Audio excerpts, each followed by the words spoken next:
For those of you fresh off my chapter on rare tribes, I bet you're wondering, Ditzy! Ancient history is all well and good, but I live in the present. How does any of that relate to me or help me survive? Good question. I should get to that part. To pick up, during the war, the Thestrals didn't really change all that much. They were Luna's personal guard before, and they continued to be her personal guard during. Albeit much more heavily armed, and on higher alert due to the constant assassination threats and attempts. There were rumors that they were involved in some kind of shady, covert ops dealings with the Ministry of Awesome, but I've never been able to find any evidence to substantiate that. When the bombs fell, what happened to them? Did they all die by Luna's side? Did they disappear into the shadows like ghosts, never to be seen again? Is there a stable somewhere out there where all of the bunks hang upside down from the ceiling? I have no idea. I'm sure a great many of them died in Candorlot on that last day, and as far as I've been able to find out, there were no Bat Pony stables. But, like all of us, small pockets of them somehow found a way. Remember when I said they weren't entirely unfriendly? Well, I was choosing my words carefully. You see, after the bombs fell, the bats faced all of the same problems and struggles that the rest of us did. Plus one more. Starvation. Again. And I know what you're thinking, but Ditzy, I face hunger every day. What makes them so different? Well, remember, they're sanguivores. They live on blood and blood alone. While they can and do enjoy things like exotic fruit juices, such things provide them no nutritional value. Blood is the only thing that does. So while we, the average wastelanders, are able to scavenge old beans or boxes of snack cakes or even hunt bloat sprites or rad roaches if we're particularly hungry, they can't. And while so many creatures are dangerously irradiated, most of the wild game they used to live on was rendered lethal to them. So, what do? The one thing they could. They turned to the only source of mostly radiation-free blood available, ponies. Gasp, you say. They all became raiders and butchers? The horror! Well, I'm not gonna lie. They, like most of us, are, at the end of the day, only ponies. And we all react to desperate circumstances in different ways. If you ever travel to the Northwest, around the Vancouver and Luna Bay area, make sure you bring a lot of company. Go well armed and heavily armored. And bring as much light as you can manage. If you can't bring all those things, just take my advice and stay away. There's a raider gang in those parts calling themselves the Impalers.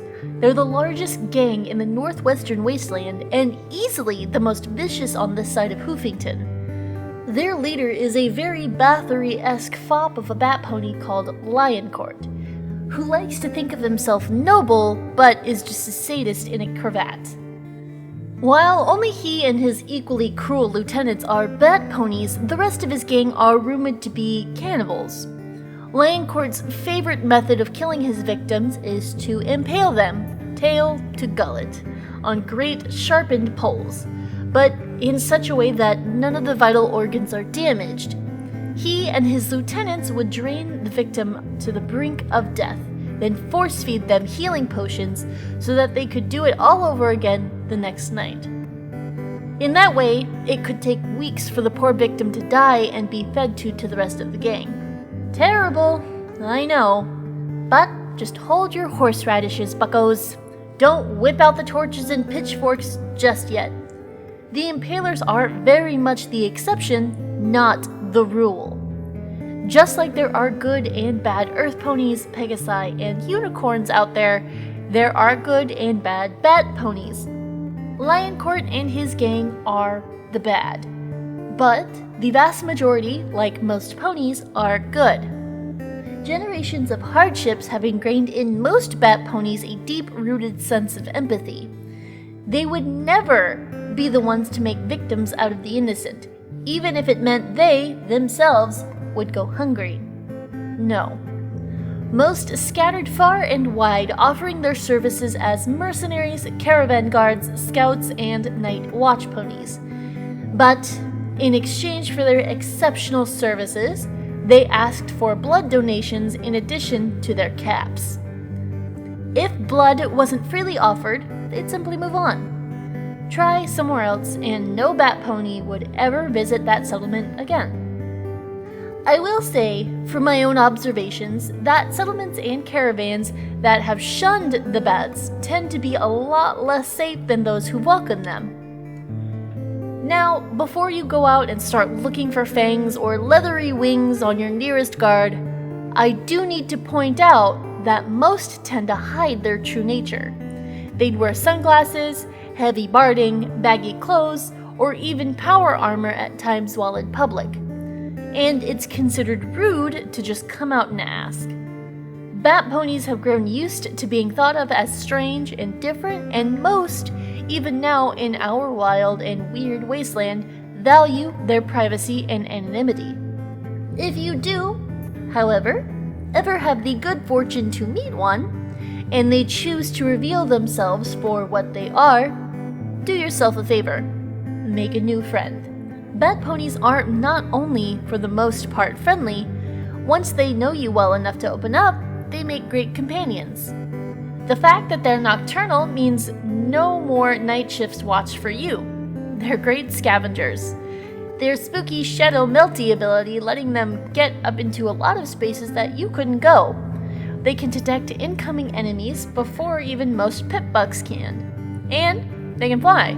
So, find yourself a Skywagon and hit those thermals.